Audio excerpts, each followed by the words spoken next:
Pernahkah kamu merasa bahwa dirimu sebenarnya bukan hanya tubuh dan pikiran ini, bahwa di balik semua kegelisahan, pencarian, dan pertanyaan hidup, ada sesuatu yang diam, tenang, dan selalu hadir, seolah menunggu untuk disadari.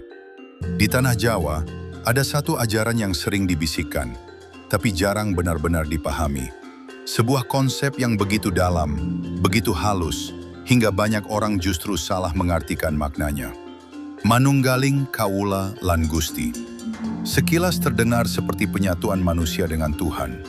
Tapi, benarkah sesederhana itu? Atau justru ada sesuatu yang jauh lebih dalam, lebih sunyi, dan lebih menggetarkan di baliknya? Karena sepanjang sejarah, ajaran ini tidak pernah diajarkan secara terbuka. Ia tidak ditulis secara gamblang, tidak dijelaskan dengan kata-kata yang mudah. Bahkan, dalam beberapa masa, pemahaman tentang ini dianggap berbahaya. Mengapa? Karena jika disalahpahami, ia bisa menjerumuskan.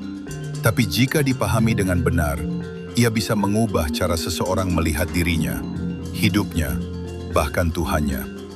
Ini bukan tentang menjadi sesuatu yang lebih tinggi, bukan tentang mengklaim kedekatan spiritual, dan jelas, bukan tentang menyamakan diri dengan Yang Maha Kuasa. Justru sebaliknya, ini adalah tentang hancurnya segala klaim, tentang luluhnya ego, tentang kesadaran yang kembali ke asalnya. Dalam video ini, kita tidak akan membahasnya sebagai teori kosong atau sekedar warisan budaya.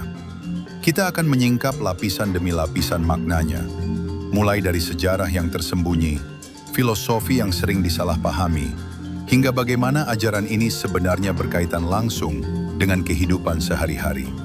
Kita akan melihat mengapa banyak orang gagal memahami konsep ini, mengapa sebagian justru tersesat di dalamnya, dan bagaimana memahami Manunggal bukan berarti menjadi Tuhan, tapi justru menyadari posisi sejati sebagai hamba.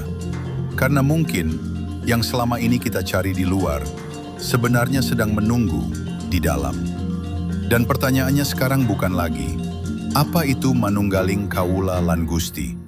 Tapi, apakah kamu siap memahami maknanya yang sebenarnya? Untuk memahami Manunggaling Kawula lan Gusti, kita tidak bisa hanya melihatnya sebagai kalimat indah atau ungkapan spiritual biasa.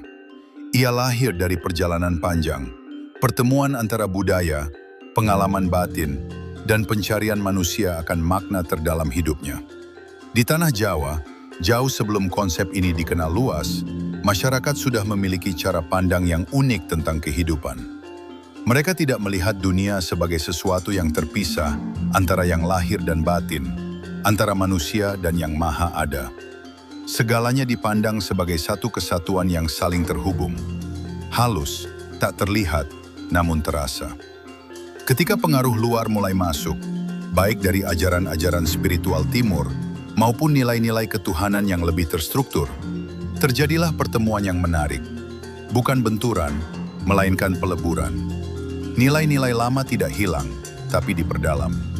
Istilah-istilah baru muncul, tapi maknanya tetap dijaga dalam lapisan yang lebih dalam.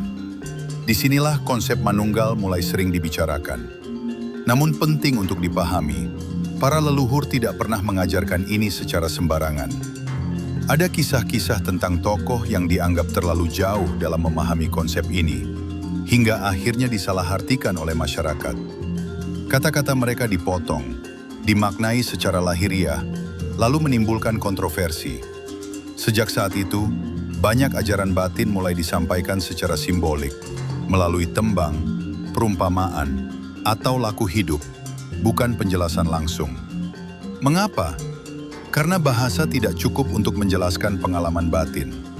Dan lebih dari itu, karena tidak semua orang siap memahaminya. Secara filosofis, Manunggaling Kawula lan Gusti sering dianggap sebagai puncak perjalanan spiritual.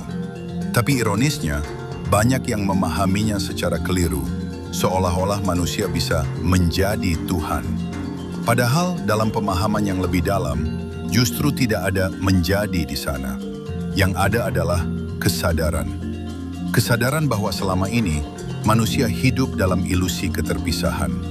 Merasa dirinya berdiri sendiri, memiliki kuasa penuh atas hidupnya. Padahal, ada sesuatu yang jauh lebih besar yang menggerakkan segalanya. Konsep ini jika ditarik lebih dalam, sebenarnya sangat dekat dengan gagasan tentang kehambaan yang total, tentang menyadari bahwa segala sesuatu berasal dari dan kembali kepada Yang Maha Esa. Namun karena disampaikan dengan bahasa simbolik, banyak yang berhenti di permukaan. Mereka mengejar manunggal sebagai tujuan. Padahal, itu bukan sesuatu yang bisa dicapai. Ia bukan tujuan. Ia adalah kesadaran yang muncul ketika pencarian itu sendiri berhenti. Dan disinilah letak misterinya. Mengapa ajaran ini terasa begitu dekat, tapi sekaligus begitu sulit dipahami? Mengapa ia sering dibicarakan, tapi jarang benar-benar dialami? Mungkin karena untuk memahaminya, bukan hanya pikiran yang dibutuhkan, tapi sesuatu yang lebih dalam dari itu. Untuk mulai memahami manunggaling kaulalan Gusti, kita harus meninggalkan satu kebiasaan lama, keinginan untuk memahami segala sesuatu hanya dengan pikiran. Karena konsep ini tidak hidup di kepala, ia hidup dalam kesadaran. Bayangkan ini, seseorang berdiri di tepi laut, memandang ombak yang datang dan pergi. Ia melihat gelombang demi gelombang, berbeda bentuk, berbeda arah, berbeda kekuatan. Lalu ia berkata, ini ombak, itu ombak, yang itu lebih besar, yang ini lebih kecil. Tapi, apakah ombak itu benar-benar terpisah dari laut? Atau, ombak hanyalah bentuk sementara dari laut itu sendiri? Dalam banyak ajaran batin Jawa, manusia sering diibaratkan seperti ombak, terlihat terpisah, memiliki nama, memiliki bentuk, memiliki cerita. Namun pada hakikatnya, ia tidak pernah benar-benar terpisah dari sumbernya. Disinilah pintu pertama mulai terbuka. Manunggal bukan berarti dua hal menjadi satu, tapi menyadari bahwa sejak awal tidak pernah ada dua. Namun di titik ini, banyak orang mulai tersesat, karena pikiran akan langsung menangkapnya secara harfiah. Kalau begitu, aku adalah bagian dari Yang Maha Ada. Dan perlahan, tanpa disadari, muncul rasa memiliki, rasa menjadi, rasa mengklaim. Padahal justru disitulah jebakannya. Karena selama masih ada aku yang merasa menyatu, maka penyatuan itu belum terjadi. Inilah paradoks pertama yang jarang dijelaskan. Bahwa manunggal tidak terjadi ketika aku mendekat kepada Tuhan, tapi ketika aku tidak lagi berdiri. Bukan hilang secara fisik, bukan lenyap sebagai manusia, tapi lenyap sebagai pusat, sebagai klaim, sebagai ego yang merasa memiliki kendali. Dalam tradisi Jawa, ini sering disebut sebagai proses nyelmu rasa, di mana seseorang mulai beralih dari sekedar berpikir menjadi merasakan. Bukan merasakan emosi, tapi merasakan keberadaan itu sendiri. Ada satu kisah sederhana.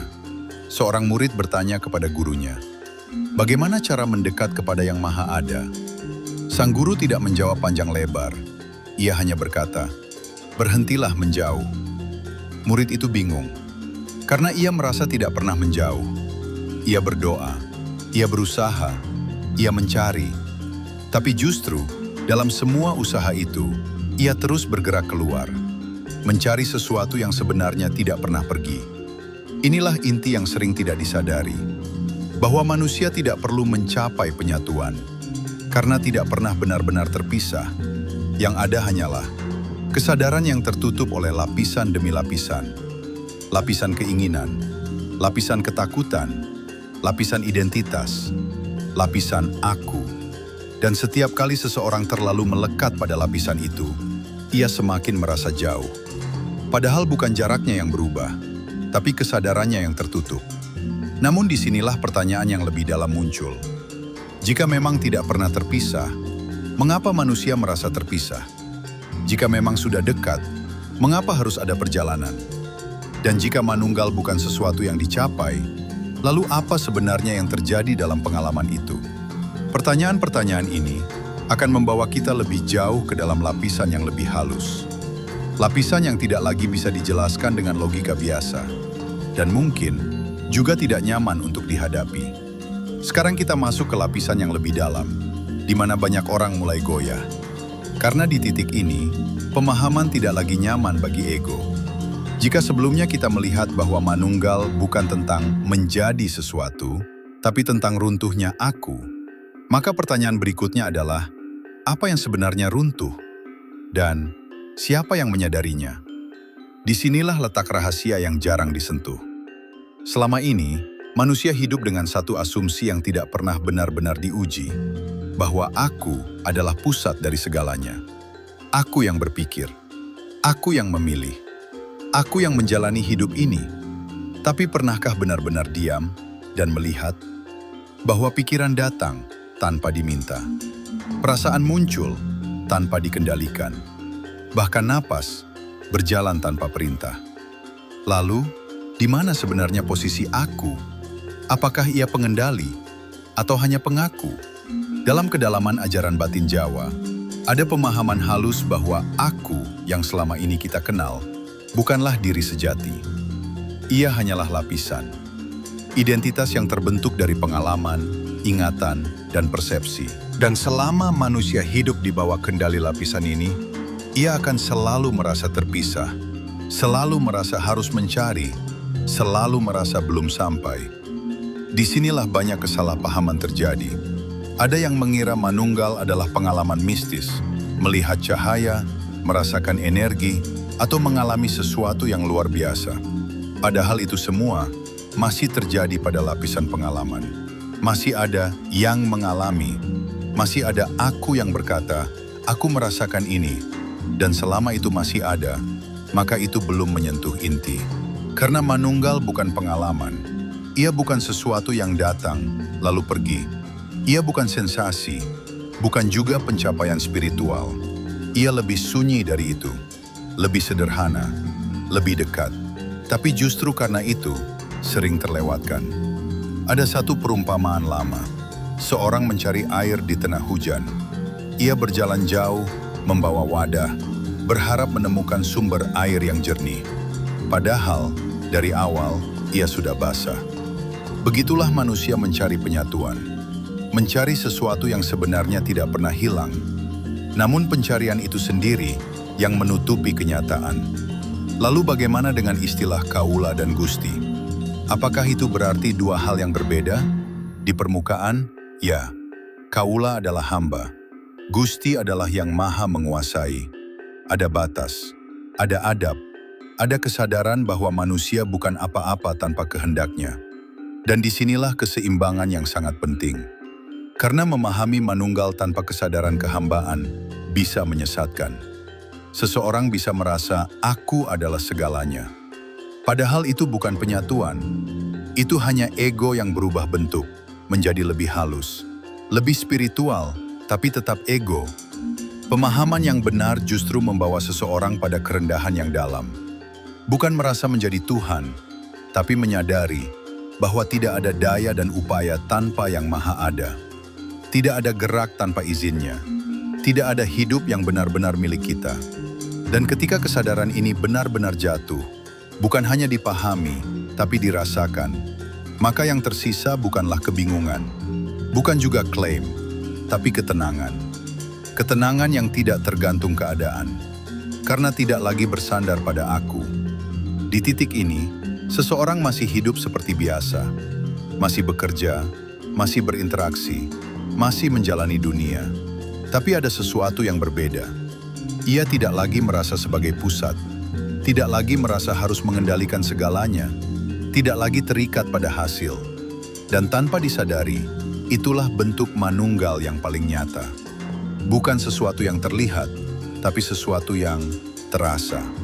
Namun pertanyaannya sekarang, jika semua ini begitu halus, bagaimana seseorang bisa mulai mendekatinya tanpa terjebak dalam ilusi baru, tanpa tersesat dalam pemahaman yang salah? Disinilah perjalanan sebenarnya dimulai, bukan di konsep, tapi di kehidupan sehari-hari. Lalu bagaimana semua ini diterapkan dalam hidup yang nyata? Karena pada akhirnya, pemahaman yang tidak membumi hanya akan menjadi wacana, dan manunggaling kaula lan Gusti bukanlah sesuatu yang hanya direnungkan. Ia harus hidup dalam cara kita berjalan, berbicara, dan merespons kehidupan. Langkah pertama justru sederhana, tapi tidak mudah. Melihat diri sendiri dengan jujur.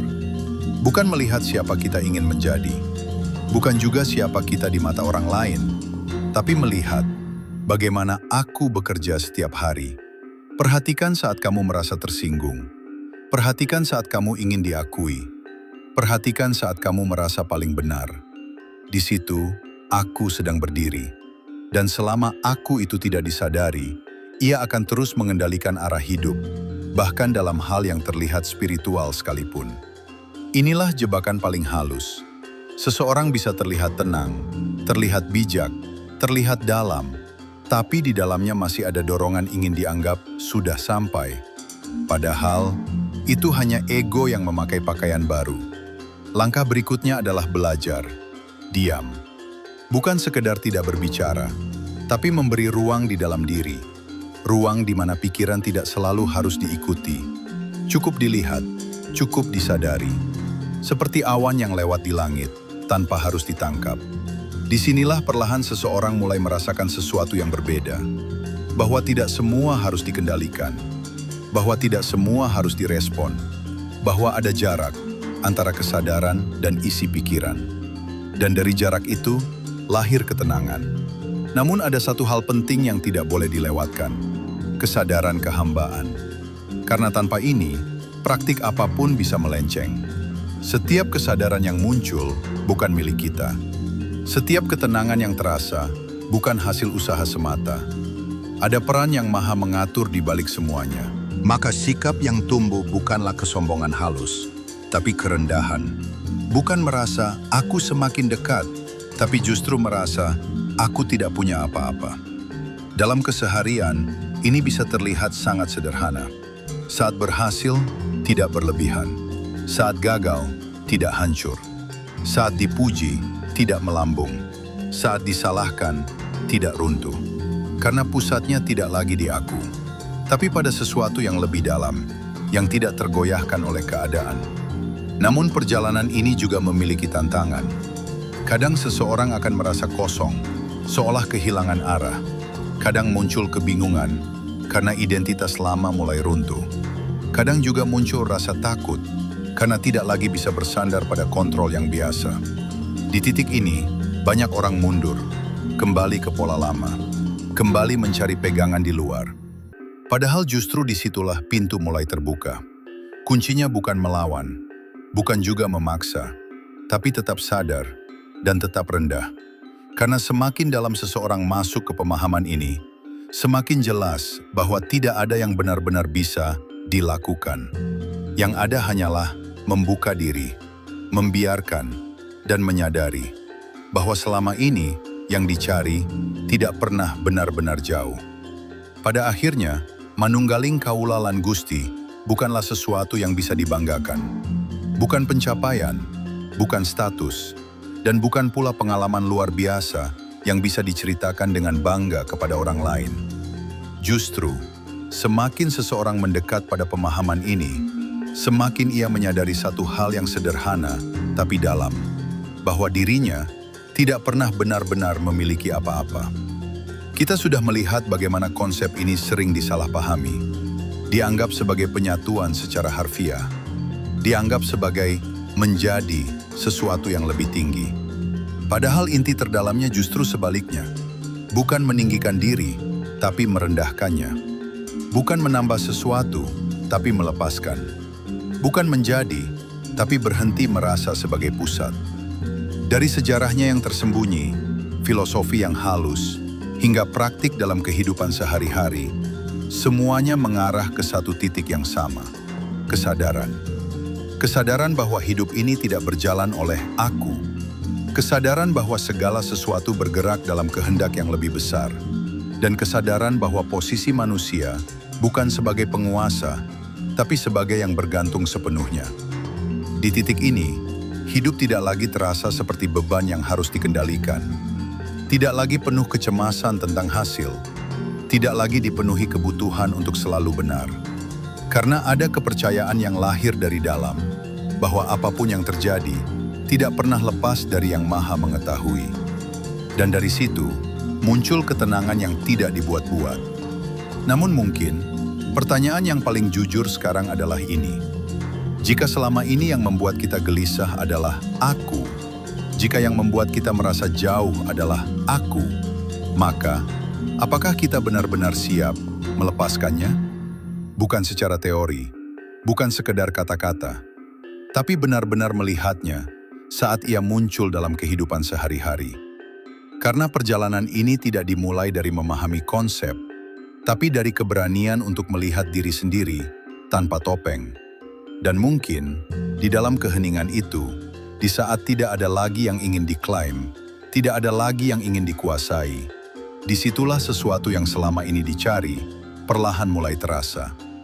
Bukan sebagai sesuatu yang baru, tapi sebagai sesuatu yang ternyata selalu ada. Jika kamu merasa ada bagian dari dirimu yang tersentuh, mungkin ini bukan kebetulan. Dan jika kamu ingin melangkah lebih dalam, jangan buru-buru mencari jawaban. Cukup mulai dengan satu hal sederhana, menyadari